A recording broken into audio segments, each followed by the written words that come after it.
将我们保有超然的心态。我不知道大家向往不向往拥有一种超然的心态。其实我想呢，很多人都很向往我能够拥有一种超然的心态。为什么会向往拥有一种超然的心态呢？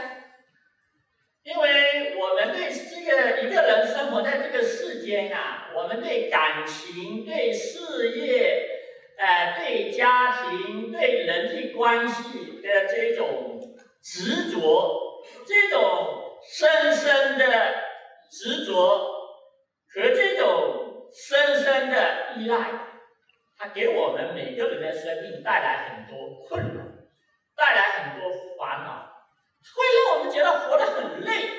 累的原因是什么呢？累的原因事实上就是执着，就是过分的依赖。就是当我们对这个世界有了过分的执着、过分的依赖，我们的内心就会产生什么？一种什么样的想法？我们对这个感情、对事业、对家庭，我们就有一种永恒的期待。当我们有了这种永恒的期待之后啊，我们没有办法去面对它的变化。所以现在人为什么活得这个没有安全感，活得焦虑、恐惧，就是我们担心这个世界的变化。可是我们要知道，今天这个世界是一个瞬息万变的世界。我们过去在一个山村里边，一生在一个地方活着几十年，平平安安的，这个世界好像每天都是那样子的。但是呢，今天在这样的一个高科技，在这样的一个全球化的时代，整个世界都在瞬息万变。看美国，发生一个事件，一个金融事件，还是一个911事件，它会波及到整个世界。所以我们的命运的这种不确定的因素越来越多。我们每天都在坐飞机啊，坐汽车啊，我们走在这个不同的场所，我们今天能够发生什么事情，每个人都没有办法保证的。所以当我们对这个世界有了过多的这样的一种依赖和期待的时候，我们每天都会很恐惧，我们会活得很累。所以呢，我们如何能够保有一种超然的心态？也就是说，我们可以云淡风轻的去面对一切。我想这个应该是每个人都会非常的向往。那我们这样的一种境界呢，事实上我们是需要介绍不同的文化，一种不同的智慧。比如我们介绍的我们现在的人，我们可能看到的就是这几十年，我们觉得这个，比如像我们介绍的是儒家的思想，儒家的思想呢，它主要关心的就是现实，就是这一世，我们的成就，我们的价值，我们一个人活得有没有价值，其实就是在于这一世，我们的家庭，我们的感情，我们的事业。它就是我们人生的一切的一切。当我们把这些当作是一切的时候，我们对这些必然会产生严重的依赖，因为我们会觉得除了这个以外，我们没有别的，这些就是这就是我们的一切。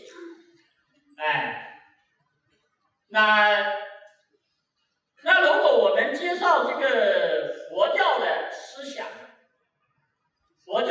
想呢，它会对这个世界会有不同的认识。所以在这个中国的文化里边啊，我经常讲，佛教对中国文化是它是具有一种弥补的作用。佛教文化对中国文化的弥补，其实最主要有2个方面，一个是轮回的思想。它能够让我们看到生命的长度。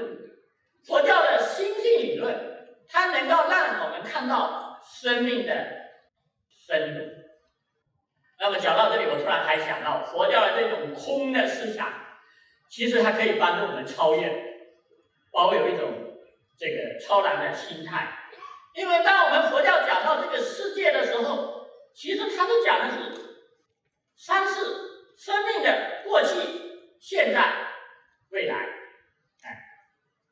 不只是这一世。那么佛教呢，一方面呢，它也会告诉我们，我们现在我们拥有的这个世间上的一切，它本身都有它的一种规律，它都是在遵循着一种因缘因果的规律。同时，佛教告诉我们怎么来看这个世界。我觉得这个是非常重要的。佛教对世界的认识有4个字，这个4个字就是因缘因果。因缘因果。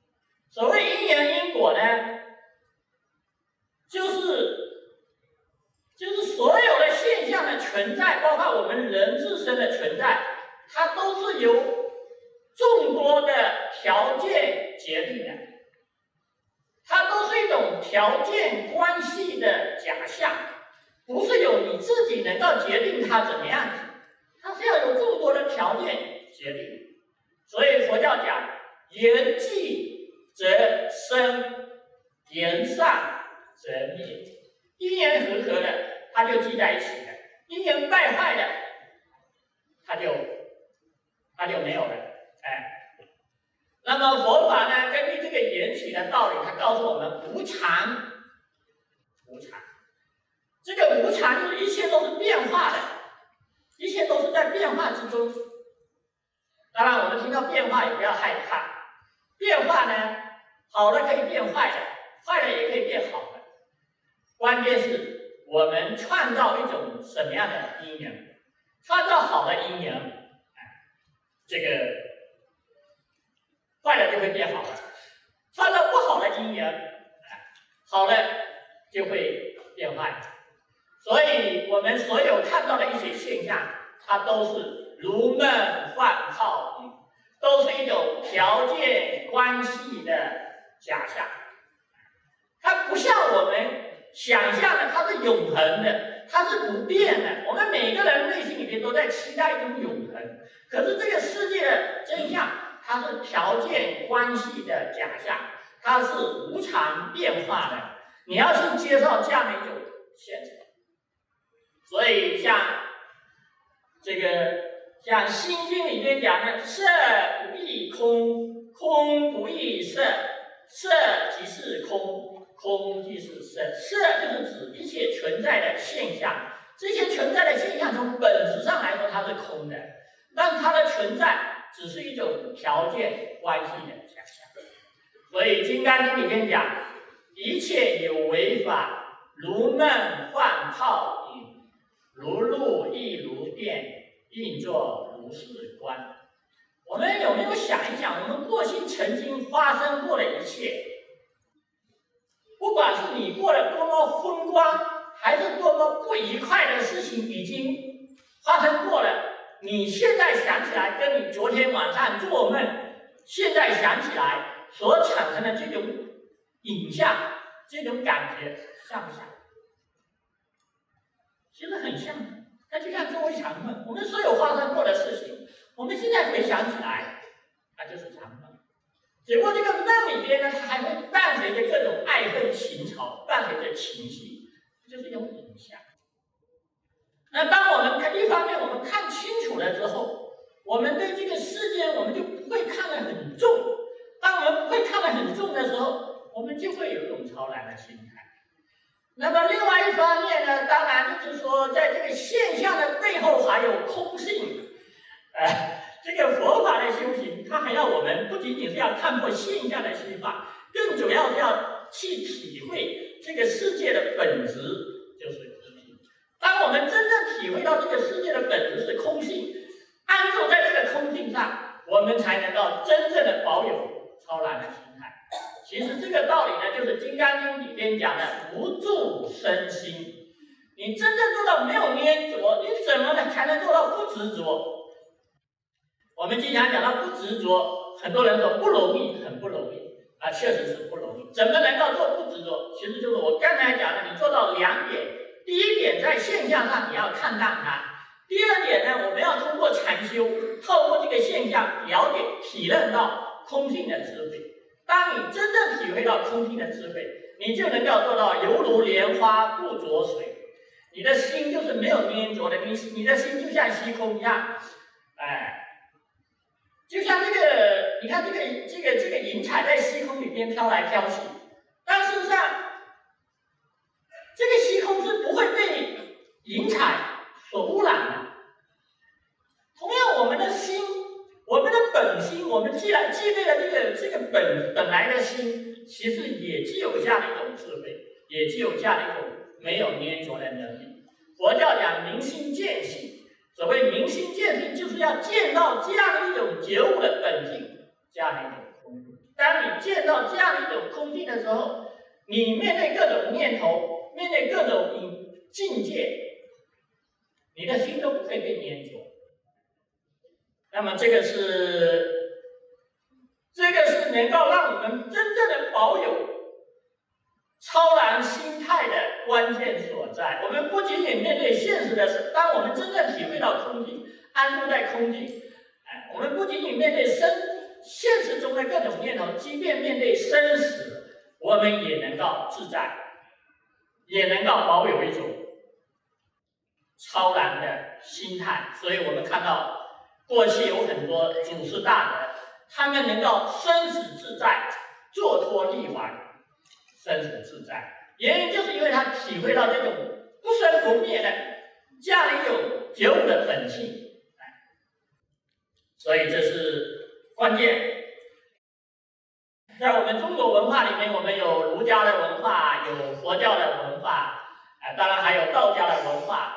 儒释道在我们中国从汉魏之后，它几乎成为中国文化的主流思想。佛教在中国的流传有着2000多年，佛教对哲学、文学、艺术，它是全面的影响，全面的影响。所以我们今天讲国学，讲中国文化，一定是离不开佛教。离开佛教，中国文化是不完整的，是不完整的。那我们中国人也是有福报，我们能够有佛法的智慧，所以我们在一方面接受了儒家的思想，积极的入世，但是又能够接受佛教的智慧，使我们能够保有一种超然的心态，坐看云起。所以有一个知识分子讲，如果中国人要是没有这个佛教文化的话，那中国的知识分子会累死的，因为他们得意的时候太执着了，很累；失意的时候更累。但是有了佛教的智慧，不管你在得意的时候还是失意的时候，你都能够过得很自在。得意的时候不执着，失意的时候你也不会太在乎。所以不管是我们从事什么行业，我们学一点佛法的智慧，对我们都是有好处的。就是我要跟大家分享的第3点。